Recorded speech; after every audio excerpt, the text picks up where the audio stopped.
harapan timnas Indonesia untuk mengamankan tiket semifinal Piala AFF 2026 mendapat pukulan telak setelah takluk 0-3 dari Vietnam pada laga ketiga Grup A. Bermain di hadapan puluhan ribu pendukung sendiri di Stadion Pakansari, Bogor, Senin malam, 3 Agustus 2026, skuad Garuda harus mengakui keunggulan permainan efektif tim tamu yang tampil disiplin sejak menit pertama. Kekalahan ini bukan hanya menyakitkan dari sisi skor, tetapi juga berdampak besar terhadap persaingan di klasemen Grup A. Indonesia, yang sebelumnya berada di posisi kedua kini, harus turun ke peringkat ketiga dengan koleksi 6 poin. Sementara Vietnam melesat ke puncak klasemen dengan 7 poin, unggul selisih gol atas Singapura yang juga mengumpulkan 7 angka. Sejak peluit awal dibunyikan, Vietnam langsung menunjukkan intensitas permainan tinggi. Mereka berhasil memanfaatkan kelengahan lini belakang Indonesia melalui serangan balik cepat. Hasilnya, Nguyen Van Phi membuka keunggulan Vietnam setelah menerima umpan terobosan matang dari Nguyen Hoang Duc. Penyelesaian akhirnya tak mampu dibendung Nadeo Argawinata.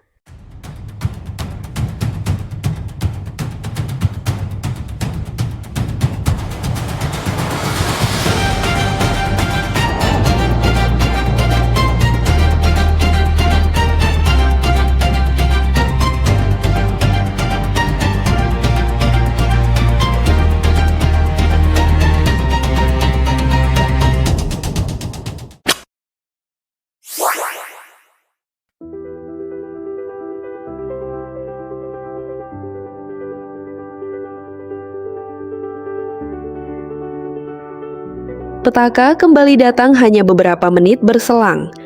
Kali ini Nguyen Hai Long berhasil lolos dari pengawalan sebelum melepaskan tembakan keras yang kembali merobek gawang Indonesia. Baru memasuki menit ke-14, Vietnam sudah unggul 2 gol dan membuat publik Pakansari terdiam. Tertinggal 2 gol memaksa Indonesia mencoba mengambil alih jalannya pertandingan. Garuda memang lebih banyak menguasai bola menjelang turun minum, tetapi dominasi tersebut tidak diikuti dengan peluang berbahaya. Organisasi pertahanan Vietnam tampil sangat rapi, sehingga serangan Indonesia berkali-kali mentok sebelum memasuki kotak penalti. Memasuki babak kedua, Indonesia berusaha meningkatkan tekanan. Tom Hei sempat memperoleh peluang emas pada menit ke-57, namun sepakannya masih mampu diamankan kiper Giang Le. Beberapa menit kemudian, Mitchell Baker juga mencoba mengancam melalui sundulan hasil umpan silang dari sisi kanan, tetapi bola belum mengarah ke sudut gawang yang sulit dijangkau.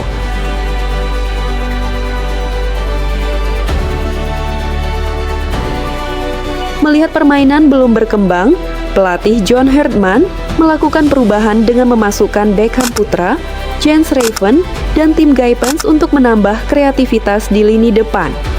Sayangnya, pergantian tersebut belum memberikan dampak yang signifikan. Sebaliknya, Vietnam justru kembali menunjukkan kualitas mereka. Setelah sempat mengancam melalui Do Hoang Hen, tim tamu akhirnya memastikan kemenangan lewat gol Nguyen Xuan Son pada menit ke-71. Memanfaatkan kemelut di depan gawang, penyerang andalan Vietnam itu dengan tenang menyambar bola dan mengubah skor menjadi 3-0. Hingga pertandingan berakhir, Indonesia terus mencoba mencari gol hiburan. Tim Gaipens sempat mendapatkan peluang dari bola muntah, namun penyelesaiannya masih melenceng. Skor 3-0 bertahan hingga peluit panjang berbunyi dan menjadi kekalahan pertama Indonesia di Piala AFF 2026 setelah sebelumnya sukses mengalahkan Kamboja dan Timor Leste.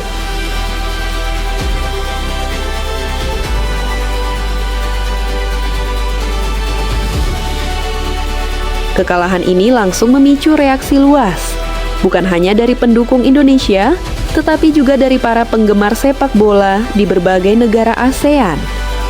Di media sosial, banyak komentar bermunculan, termasuk yang menyoroti performa pemain naturalisasi Indonesia.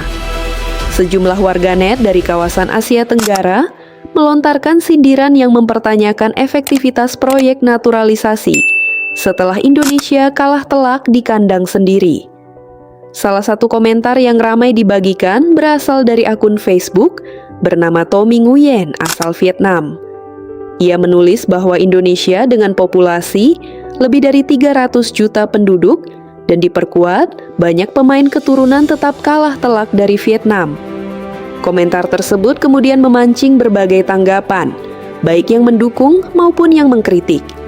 Meski demikian, hasil satu pertandingan tentu belum bisa menjadi tolok ukur keseluruhan perjalanan timnas Indonesia.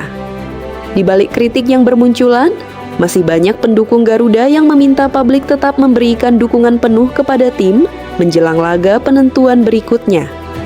Usai pertandingan, pelatih John Herdman juga tidak mencari alasan atas kekalahan tersebut. Ia mengakui Vietnam memang tampil lebih baik dan menyebut lawannya sebagai tim terbaik di turnamen sejauh ini. Herdman menegaskan bahwa skuad Garuda harus belajar dari kekalahan ini dan segera bangkit. Menurut Herdman, pertandingan melawan Vietnam merupakan proses pembelajaran bagi tim yang masih terus berkembang. Ia mengingatkan bahwa sebagian besar pemain baru menjalani beberapa pertandingan resmi bersama, sehingga kekompakan masih akan terus dibangun. Pelatih asal Kanada itu juga menekankan pentingnya respons para pemain setelah mengalami kekalahan. Fokus utama tim saat ini adalah melakukan pemulihan kondisi fisik, memperbaiki kesalahan-kesalahan kecil, dan membangun kembali mental bertanding sebelum menghadapi laga berikutnya. Yang menarik, Herdman juga mengungkapkan bahwa dirinya bersama para pemain menemui para supporter setelah pertandingan usai. Ia menegaskan tim tidak bersembunyi dari kenyataan bahwa performa malam itu jauh dari harapan. Sikap terbuka tersebut diharapkan mampu menjadi awal kebangkitan Garuda. Kini seluruh perhatian tertuju pada laga pamungkas Grup A melawan Singapura yang akan digelar pada Jumat 7 Agustus 2026 di Stadion Jalan Besar. Pertandingan tersebut menjadi laga hidup dan mati bagi timnas Indonesia. Hanya kemenangan yang akan menjaga peluang Garuda melangkah ke babak semifinal. Tekanan memang semakin besar, namun kesempatan belum sepenuhnya hilang. Indonesia masih memiliki nasib di tangan sendiri. Jika mampu bangkit, memperbaiki koordinasi lini belakang, serta tampil lebih efektif dalam memanfaatkan peluang, pintu menuju babak 4 besar masih terbuka. Apakah timnas Indonesia mampu menjawab keraguan dan bangkit di laga penentuan melawan Singapura? Ataukah kekalahan dari Vietnam menjadi awal berakhirnya perjalanan Garuda di Piala AFF 2026? Semua jawabannya akan ditentukan dalam pertandingan yang dipastikan berlangsung sengit dan penuh tekanan beberapa hari mendatang.